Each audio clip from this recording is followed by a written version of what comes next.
Good afternoon, YouTubers. I hope you guys are having a very safe and warm and sunny Memorial Day weekend, wherever you're at. But here in Pennsylvania, weather is just absolutely beautiful.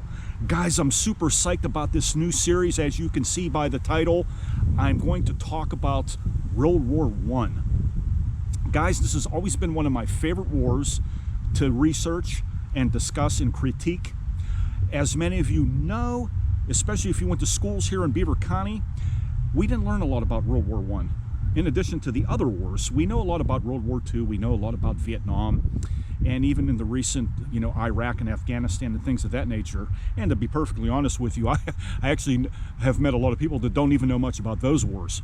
But World War I was a very brutal war, ladies and gentlemen. Beaver County has a lot to say about it. As I researched this project, I was astonished by the stories that I have uncovered. And I just can't wait to share them with you guys, because this is going to be something that I think you're really going to enjoy, especially if you are a World War I buff, or you take a special interest in it, or you're just very curious about it. In any of those fashions, I certainly hope that there is something that this series can offer you, and that you will walk away with a little bit more information than you had previously accrued prior to the presentation of these videos. I don't have a specific number of videos that I'm going to do about this. I have not decided that. I think the content will speak for itself, and as I continue to present these videos, then I will make the final determination of how many were exactly is going to come about. So like the other series that I'm doing about sexual abuse in the Catholic Church, I don't have an official number, and I really don't want to even suggest one at the present time. But Beaver County was really hit hard in World War I, and it launched us into an age where many folks don't realize what the contributions were. I want to discuss those in depth, and I want to make you familiar with what exactly it is that we did. And I think that you're going to find this to be something that I hope, again, like I said, will be informative, and you'll walk away with a deeper appreciation and understanding of this war. And I can promise you, through this series, I will not fabricate, I will not decimate, I will not machinate any of these stories. I have researched these stories. They are authentic. I'm going to share with you a lot of these veteran stories. They're absolutely fascinating, and I think you're really going to enjoy the content that I'm going to offer you guys, and see what you think for yourself. So before I close this is going to be a short video. I just wanted to make this an enunciation. This is important. I want you guys to get a little bit of a heads up of exactly where I'm going to go with this. So let me read you something here before I close this video out, okay? And I will leave a link below this video to for you guys' reference, so that you can check it out yourself. It reads as follows.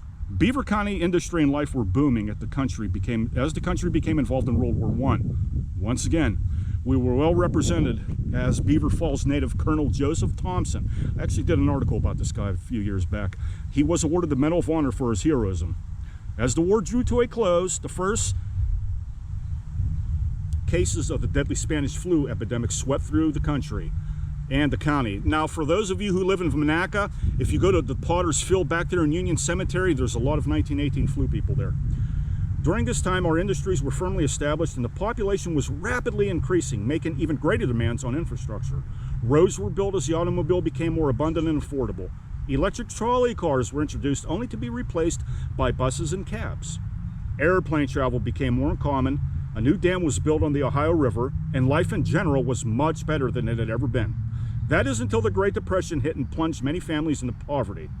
With the start of World War II, county men began serving in large numbers, and county women, very important, stepped forward and took their places in such factories as Curtis Wright and American Bridge. I had family that worked in American Bridge. Once again, business was booming. Daylight savings time was enacted into law. Don't know if you guys know that. It was introduced by part-time Center Township Sylvan Crest resident Robert Garland. October 1st, 1918, Beaver Falls native Colonel Joseph Thompson again was wounded 3 times and gassed by Germans, earning the Congressional Medal of Honor. 1919, Travers Engineering Company of Beaver Falls made rides and roller coasters like the Turtle for amusement parks around the country. And then by June 26, 1921, Old Economy Village was officially open to the public.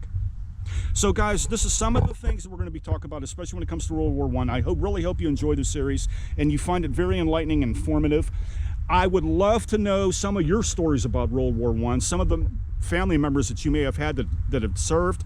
Please leave a comment down below. I would love to hear your stories and contributions that your grandparents or great-great-grandparents made. Everybody would like to know. Leave a comment below. I can't wait. I'll see you in the next video. Stay safe, everybody. God bless us. God bless the United States of America. See you in the next video.